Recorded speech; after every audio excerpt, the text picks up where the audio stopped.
Ladies and gentlemen, as the late Yogi Berra again once said, it's tough to make predictions, especially about the future.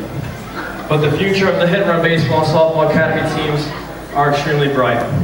To talk about our future, I want to again bring up the founder of the Jefferson Lightning, Hit and Run Outlaws, Hit and Run Lady Outlaws, Hit and Run Rebels programs, Jason Robert.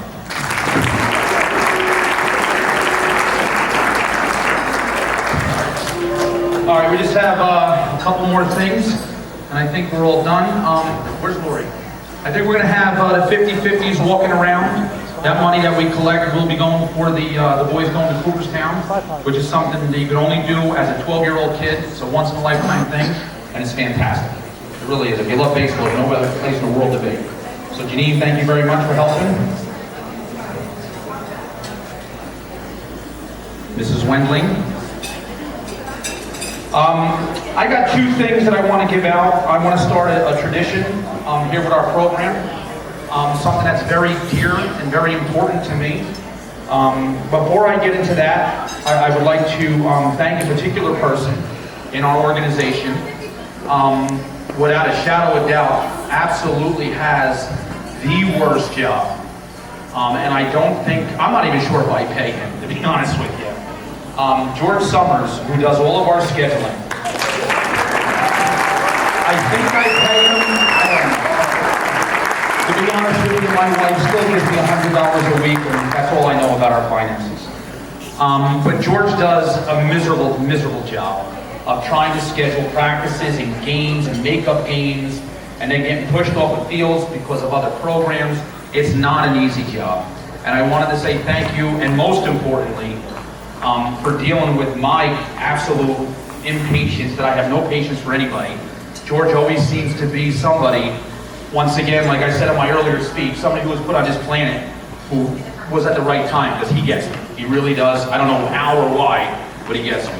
So I'd like to ask George to come up. I got a little something for him. Hold on. I got a little something for him. Hold on.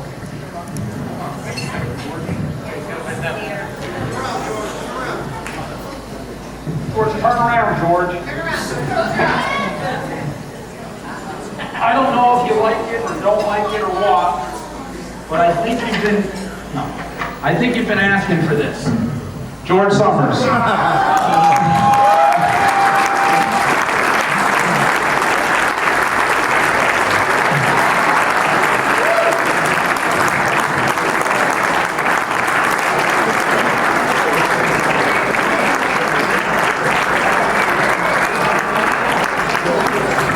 I will wear this everywhere.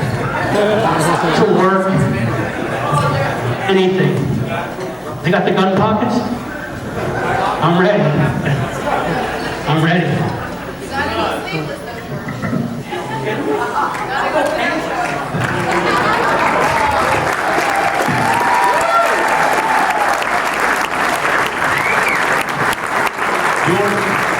George Summers, to give you an idea about how really screwed up he is. He promised the kids, we were at a Diamond Nation tournament with 64 teams, I think it was, and he made a bet with the kids. He said, if you guys win this tournament, I will go to downtown Newark, where we play our championship game, with a red G-string on, a cut-off shirt, false teeth, and some type of do-rag on his head. We were in downtown Newark, not far from the Stephen Crane projects, and he wore this the entire doubleheader. The red G-strings, and cut off jean shorts. So they were the Daisy Duds. I wouldn't say tubes, the Daisy Duds. He wore this the entire game because he promised these kids he would do it. And I gotta tell you, it was about a year later, 2 years later, we ran into the coach from Newark. I don't know where we were, and he came up to him and goes, man, do I remember you. George has been asking for that jacket. Apparently he thought me and him were gonna start a gang. And he said to me, he goes, why don't we both get cuts? This is when he was going through his Sons of Anarchy phase. And I didn't know what a cut was. I'm like, no, I'm not getting cut with you. I honestly, I don't want to get cut with you. No, we're going to wear them. And then he explained to me what it was. And then I really wasn't going to wear that with him.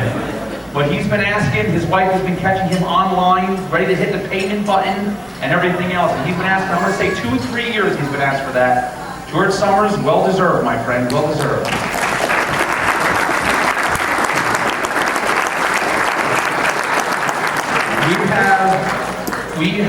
I've received a lot of compliments. I want to say, I think just about everybody who came up to me has said, hey, great job, the place looks great.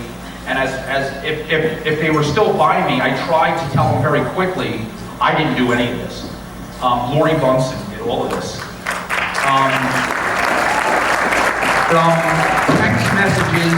text messages at 3 o'clock in the morning, and then emails at 6:30 about seating assignments and everything else. Tireless. Honestly, I think she's a vampire. She's just, for the last couple of days, she's been living, breathing, and eating this banquet. And really, I just showed up. So I want to make sure we give Lori the thanks and that she deserves. She worked very, very hard.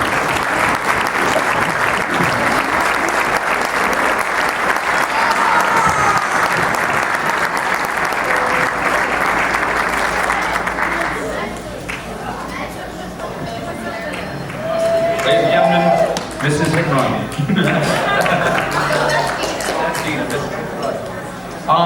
Okay, this leads me to my last 2 things, and then I am done here. I don't have to talk anymore because I know dessert's going to be coming out soon now. These are probably the 2, I would say probably most important things to me that I've been getting nervous about for tonight's evening. One of them is a college scholarship award. I would like to start a tradition to be able to pick out a deserving child in our program every year. A child in our program every year that just really could use the extra money and stuff like that. So this player has been a part of our organization for about, I want to say maybe 2 years now. He works hard at his school and currently holds, I think his GPA is close to a 4.0.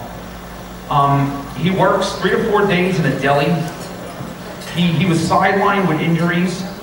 He's always able to help. Anytime the kid can't throw, so he shows up and just runs the bases. He'll catch for the coaches when their thumb goes out. He's a good kid. I love having him. And he's also known in my eyes as a tooth fairy, but I will get to him. I'll get to that story later with another boy. I'm proud to offer our first ever college scholarship award to Eugene Jerome in the amount of $500.